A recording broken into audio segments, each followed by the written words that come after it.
Di sini saya akan menjelaskan tentang manajemen strategi mengenai matriks analisis, evaluasi faktor eksternal dan faktor internal perusahaan, yang mana dikenal dengan EFE dan IFE.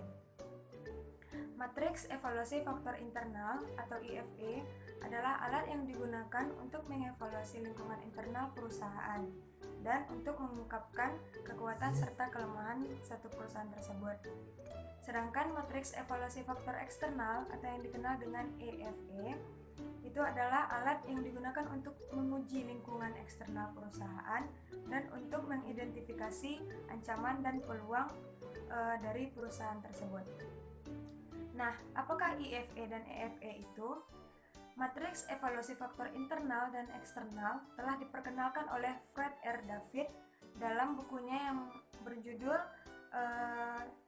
Strategic Management, di mana kedua alat tersebut digunakan untuk meringkas informasi yang diperoleh dari analisis lingkungan internal dan eksternal perusahaan. Informasi ini diringkas, dievaluasi, dan digunakan untuk tujuan lebih lanjut, seperti untuk membangun analisis SWOT atau matriks internal eksternal.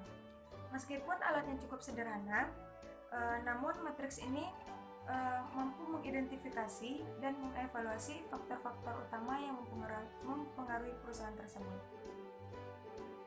Faktor eksternal dan internal utama, di mana bila menggunakan matriks EFE atau evaluasi faktor eksternal, mengidentifikasi peluang dan ancaman eksternal utama yang mungkin mempengaruhi perusahaan. Dari mana kita mendapatkan faktor-faktor ini? Nah, cukup dengan menganalisa lingkungan eksternal perusahaan tersebut dengan alat seperti analisis PEST atau Competitive Profile Matrix. Dan apabila kita menggunakan IFE, kekuatan dan kelemahan ini digunakan sebagai faktor internal dalam evaluasi. Saat mencari kekuatan, pertanyaan yang muncul adalah apakah yang Anda lakukan lebih baik dan berharga dari pesaing Anda? Nah, jika ada kelemahan, pertanyaan yang muncul adalah apa yang bisa ditingkatkan oleh perusahaan Anda agar dapat mengejar pesaing tersebut.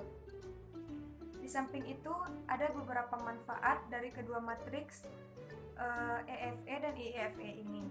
Antara lain yaitu yang pertama, mudah dimengerti, di mana faktor ini yang dimasukkan ke dalam matriks memiliki arti yang jelas sehingga bagi semua orang mampu mengerti. Tidak ada kebingungan atas istilah yang digunakan atau implikasi dari matriks tersebut. Yang kedua, mudah digunakan, di mana matriks ini tidak memerlukan keahlian yang luas, banyak personil atau banyak waktu untuk membuatnya. Yang ketiga, berfokus pada faktor internal dan eksternal utama. Tidak seperti beberapa analisis lainnya, seperti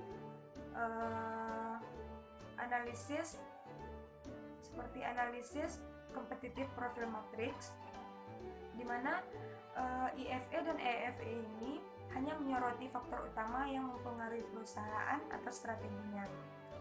Dan yang terakhir adalah serbaguna. IFE dan EFE ini adalah alat yang digunakan untuk membangun analisis SWOT atau matriks IA, internal eksternal. Di samping ada beberapa manfaat, juga memiliki keterbatasan. Yang pertama yaitu mudah diganti, yang mana matriks IFE dan EFE dapat diganti hampir seluruhnya dengan analisis PEST atau analisis SWOT. Yang kedua, tidak secara langsung membantu formasi strategi. Dan yang ketiga, faktornya terlalu luas, di mana contohnya seperti brand image yang bisa menjadi penguat dan berharga atau brand image yang buruk.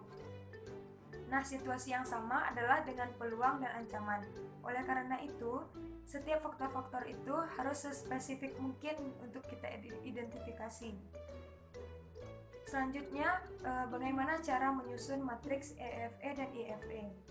Langkah yang pertama yaitu identifikasi dulu faktor eksternal dan internal utama. Matriks EFE dilakukan dengan menganalisis PEST terlebih dahulu. Informasi dari analisis PEST tersebut menunjukkan faktor mana yang saat ini mempengaruhi perusahaan di masa yang akan datang. Dengan cara ini, Anda akan tahu apakah yang dilakukan pesaing adalah benar dan apakah strategi mereka kurang. Selanjutnya, matriks IFE. Jika Anda telah melakukan analisis SWOT, Anda dapat mengumpulkan beberapa faktor dari sana. Dan langkah kedua, tetapkan bobot dan peringkat, di mana bobot dan penilaian diberikan secara subjektif. Kami menetapkan bobot berdasarkan opini analisis industri. Cari tahu apa yang para analisis katakan tentang faktor keberhasilan industri, dan kemudian gunakan pendapat atau analisis mereka untuk menetapkan bobot yang sesuai.